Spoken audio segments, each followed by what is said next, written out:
Tuh.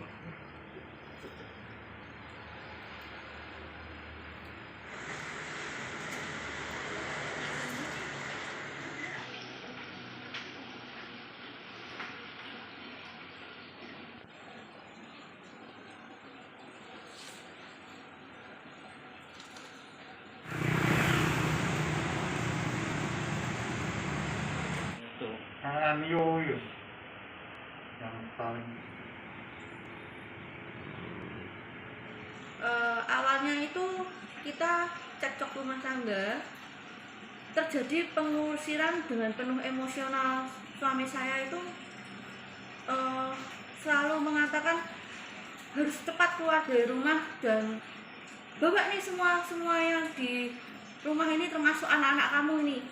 Kemudian pada tanggal 16 September saya mendapat surat dari pengadilan negeri kalau saya digugat cerai dan saya harus memenuhi undangan tersebut. Karena pengusiran itu terjadi terus-menerus secara fisik dan psikis saya tertekan sampai terjadi KDRT. Saya nggak kuat. Tanggal 22 September saya keluar dari rumah. Itu saya hanya membawa pakaian dan anak-anak saya karena saya nggak tahu harus pergi kemana.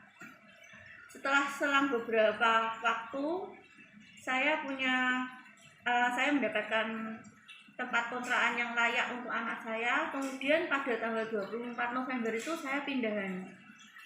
Dari tanggal 24 November pindahan tersebut kemudian ada laporan ke polisi. Saya sempat dimintai klarifikasi oleh Kepolisian Semarang Utara.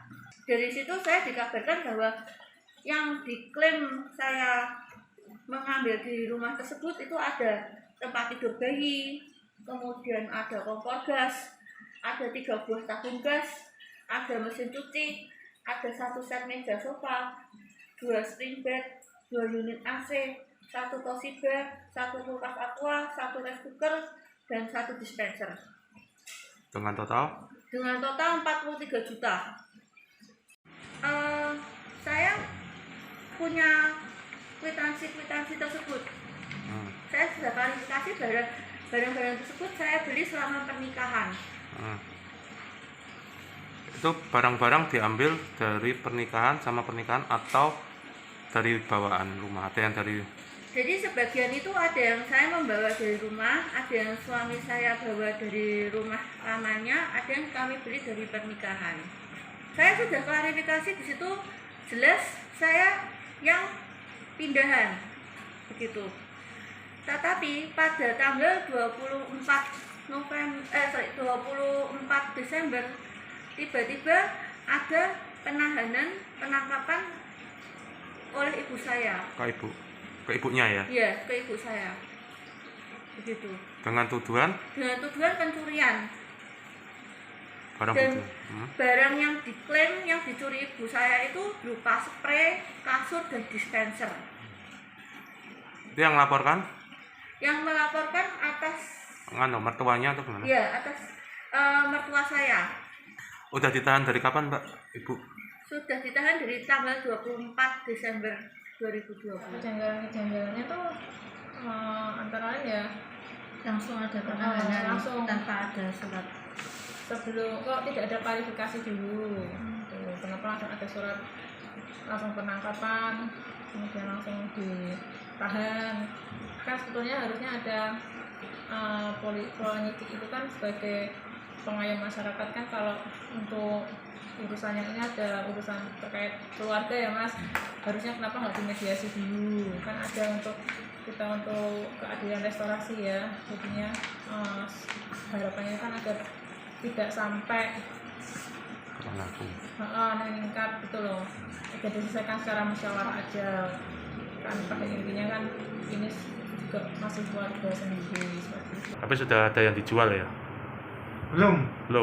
Kenyataannya belum, cuma dipindah-pindah aja. Pindah-pindah. Belum ada. Pak, udah berapa kali mediasi, Pak? Sejak awal kita mediasi tapi tidak ada titik temu. Makanya kita proses lanjut, kita berkas arahnya kita sidangkan. Pak, barang itu ditemukan gimana Pak waktu itu? Pada saat itu barang sudah dipindah. Si Masa dari apa? Dari pelaku ngambil barang dari tempat kejadian itu disimpan di kontrakannya. Pada saat penyelidikan barang-barang masih utuh di sana. Kita sebagai polisi kita melakukan gelar, terus kita tingkatkan penyidikan, akan melakukan penyitaan, ternyata barang-barang sudah tidak ada di tempat kontrakan. Nah, setelah itu kita melakukan penyidikan, kita periksa saksi-saksi yang lain, kita mengarah barang itu ternyata ada di Hanuman, tapi masih tertinggal satu, cuman kulkas, itu kulkas Aquos itu.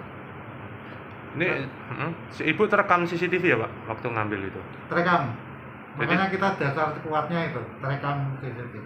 Jadi sama tukang call gitu ya? Iya, sama mobil itu L300 yang sudah kita sita. Ya, antara lain yang sudah disita ini kulkas sama dispenser yang sudah disita. Mau buat apa Pak itu? Barang di Pelaku mengaku itu mau dijual dan hasil penjualannya uangnya untuk beli susu cucunya. Jangan lupa subscribe ya.